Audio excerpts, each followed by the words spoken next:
Alright, welcome back to the channel today, YouTube. Today we have the X3 250mm RGB reservoir from EK. I'm going to be putting this into the loop, so we're going to get a little bit of an unboxing. I'm going to skip video of me putting into the loop. It's super easy. I'm not going to waste everybody's time with that. That's not what you want to see. You want to see me install this reservoir. You want to see me hook it in and show the lighting. So we're going to do that. So let's go.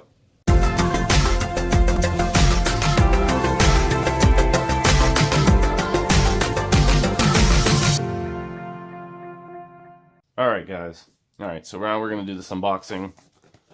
So we're going to open this, see what we got.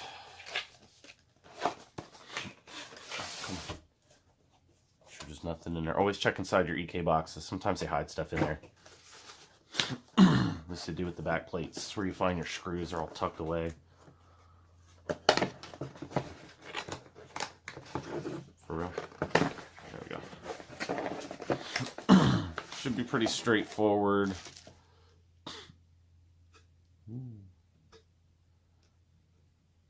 Neat. That goes. User guide. This is your cyclone, anti-cyclone bar that goes in there. We'll get to that. This is your anti-cyclone foam.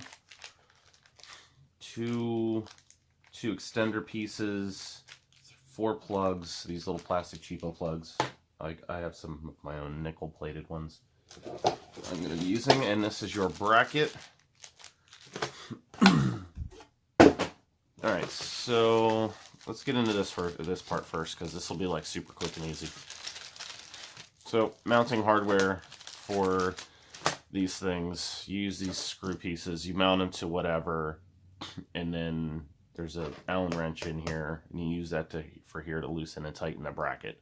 Super easy, so I wanted to knock that out the way. This is just a foam insert you plug in, or you can use this, or if you cut this down, you can use both. I like to opt for just this thing, so this stuff's going away. Get this thing in here. Alright, now we're gonna open up the goods. That's what you're here for. Find a...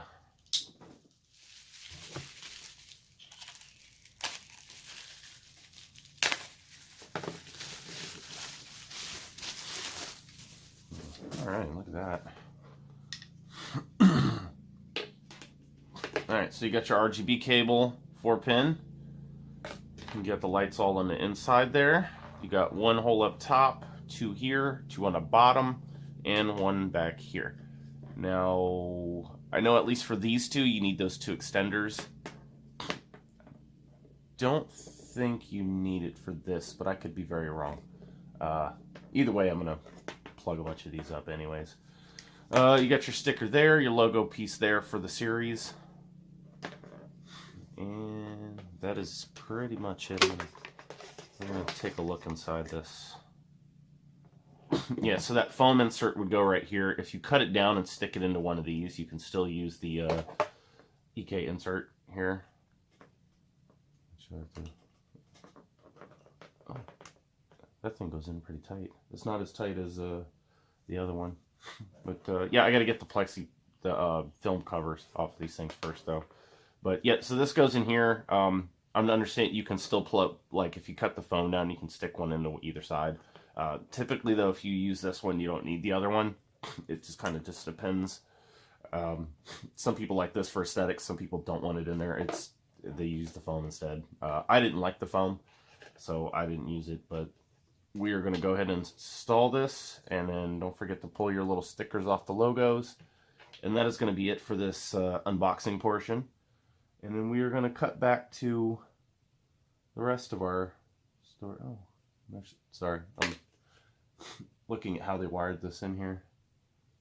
Just a strip. So, alright, so next part of this video, it will be all installed and we will get all the RGBs out the way. Alright guys, so as you can see, the RGB reservoir has been installed. It is running in rainbow mode right now. To be honest with you, this wasn't the effect I was desiring, but to very grain of salt that, this fluid is not very good about shooting light through that fluid.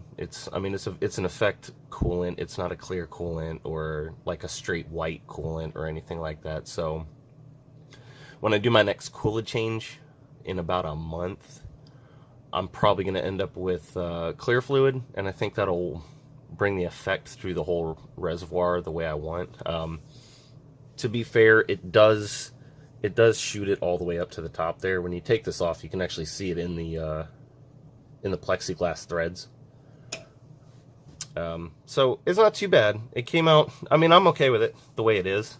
I was expecting it to be a little bit more through, like, in the middle, I guess I would say, but at the same time, like I said, this coolant's not really kind of designed for that so much, so I'm not that concerned about it. I think once I get to like a clear coolant, it'll be exactly the effect I'm looking for. So this is something for you, then something for you. If not, like, just make sure that you're not putting in like a weird, like, super dark coolant or something. Like, the light's not gonna go through it the way you want, the way that you're gonna intend it to. Maybe on a smaller reservoir, a shorter one, maybe you could get away with that. But that's gonna be the end of this video, and thank you for watching. Like, comment, subscribe.